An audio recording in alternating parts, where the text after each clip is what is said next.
So Ohio State has found its next defensive coordinator and it's heading to the NFL to do so. Matt Patricia, the former longtime New England Patriots defensive coordinator, former Detroit Lions head coach. He hasn't been coaching for about a year now. He was with the Philadelphia Eagles in 2023 in a defensive assistant role. This is essentially an analyst role. And now he's headed to Columbus just a few days after taking an interview with Ryan Day. I'm Stephen Means. That's Stefan Krajisnik. That's Andrew Gillis. Stefan, what do you think of this hire, Ryan Day bringing in Matt Patricia to replace Jim Knowles? Well, it's a risky move. It's one that's already, received some backlash and maybe would receive some more backlash if Ryan Day wasn't coming off a national championship, right? I think let's start there. He's earned the benefit of the doubt because he just led a team to a national title. He made a good hire at offensive coordinator last year. He's made good hires, throughout his tenure. There's been some shaky hires, but there's, for the most part, been some really good hires made by Ryan Day when he's had to. I think you point to Jim Knowles as probably being maybe the best. And that's all good. And he gets the benefit of the doubt on that side. On the other end, you're hiring someone who, frankly, is not very proven in a role like this. Number one, he hasn't coached a college game since I think 2001 was the last time when he was at Syracuse. I believe he was working on the offensive side of the ball at that point. That doesn't concern me as much. It's what he's done when he hasn't been with the Patriots hasn't been the best, right? His tenure with the Lions as a head coach was not great. He got fired midway through his third season. He kind of worked in these kind of analyst assistant roles. Last one was 2023 with the Eagles, where at the end of the year, he got promoted to defensive play caller, and their defense didn't really improve much. The Eagles have had a very successful 3-year run. If you remember, at the end of the 2023-24 season, they had started really hot and then completely faded off and lost. They were one and done in the playoff. And their defense was a big reason for the lack of success late in that season. And after that, we haven't seen Matt Patricia coach since. Some of our texters, 614-350-3315, have chimed in and noted that, Bill Belichick, who he was an assistant under for a long time with the Patriots, he was a 3-time Super Bowl champ as an assistant. I mean, Bill Belichick just got hired in the college game, and he didn't bring Matt Patricia on staff. So there's some intriguing pieces to this of why Ryan Day went this route. It's going to immediately bring some comparisons to Nick Saban. Remember, what would they call it? The Nick Saban, school of coaching rehab or something like that. School of wayward coaches. Right. Yeah. It's, coaches that have struggled at various spots, even as head coaches. Think about Lane Kiffin, his struggles as a head coach before he was Alabama's offensive coordinator. And now look at the success that he's had at Ole Miss. Can Ryan Day do stuff like that where he's got, these experienced guys that maybe haven't had the level of success they wanted? Can he bring them in, kind of teach them some things, give them some control at Ohio State, specifically on the defensive side of the ball? I think Patricia's, going to be viewed as kind of a head coach of the defense. That's what Day's defensive coordinators usually are. Can that experience kind of lead to some kind of transformation here where we, in a few years look at this and say, all right, Ryan Day did good with this hire? It's going to be interesting, and there's going to be some things for Ryan Day to prove here because I think there's definitely going to be some questions throughout these next few months of why this was the move he decided to make. Andrew, what do you think?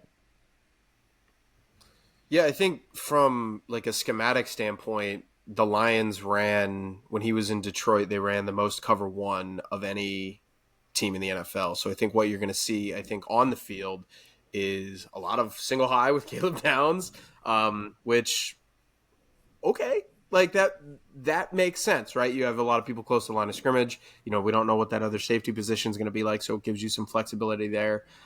So I think, a lot of man-to-man, that was kind of what Detroit was known for. Ohio State might have the corners for that. So I think from a schematic standpoint, you can see where this can work. You can see how this can play out. I think why I'm not inspired by it, and I think why a lot of Ohio State fans are not inspired by it, is you are asking someone to do a role that he hasn't really done yet, right? Matt Patricia, I would say, has not really proven himself to be a great defensive mind when he's not with Belichick. And I think that might be the biggest knock against him, right? It's not hey, he was with Belichick and then he went to another team and then had a great defense there and was outstanding at another spot.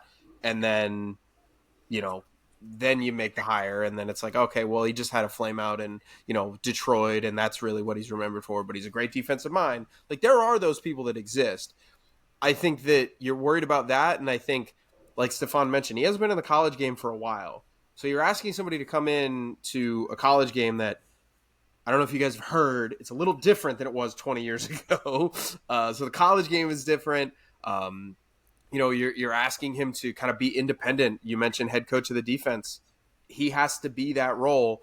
And maybe this doesn't, super matter because you have the best players in the country. You've got certainly the best defensive player in the country. You've got maybe some of the most talented defensive players in the country. But I don't think it's great that you're starting it off by saying, well, he's got the best defensive players in the country, so it might not matter. I don't know if that's the starting point that you want to be at. So I look at this and I see a hire that, maybe it works out and maybe you get a year of Matt Patricia and he's trying to get back to the NFL, maybe two. And, he goes back to the NFL because, that's where his history is. And that's where, he's been for the majority of his career. Maybe that's his goal. We'll find out when we talk to him, obviously. But, I look at this and see a defensive coordinator hire with a ceiling of, okay, maybe they can just be good again because they do have a lot of talent.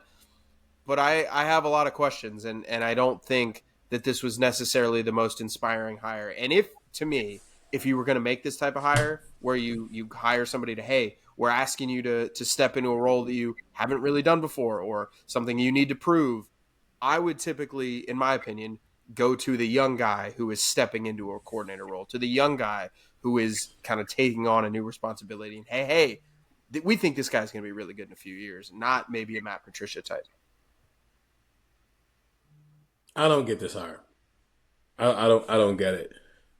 No one seems to want to give him a job running a defense other than Bill Belichick, who, in case you didn't know, Bill Belichick is currently coaching college football now, and he didn't bring him with him.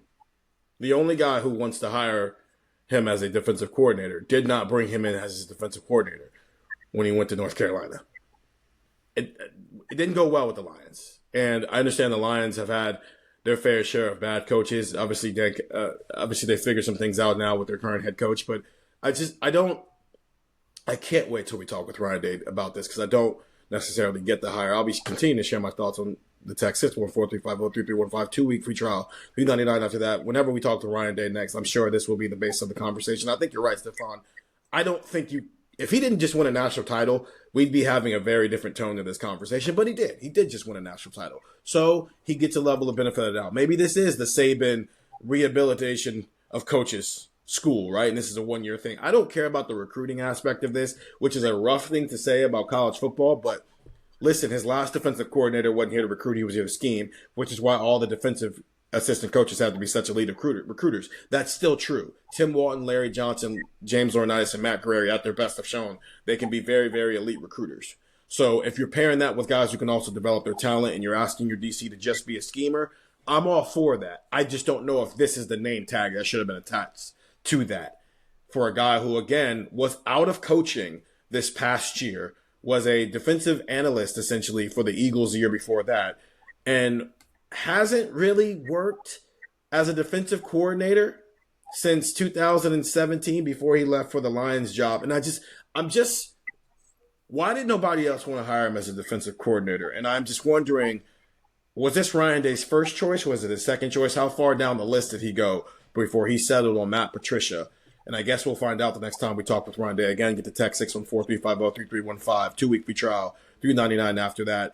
We're going to take a quick break here. If you're watching on YouTube, this will be the end of this, but we're going to take a quick break here, and we'll be back to talk about something else here on Buckeye Talk.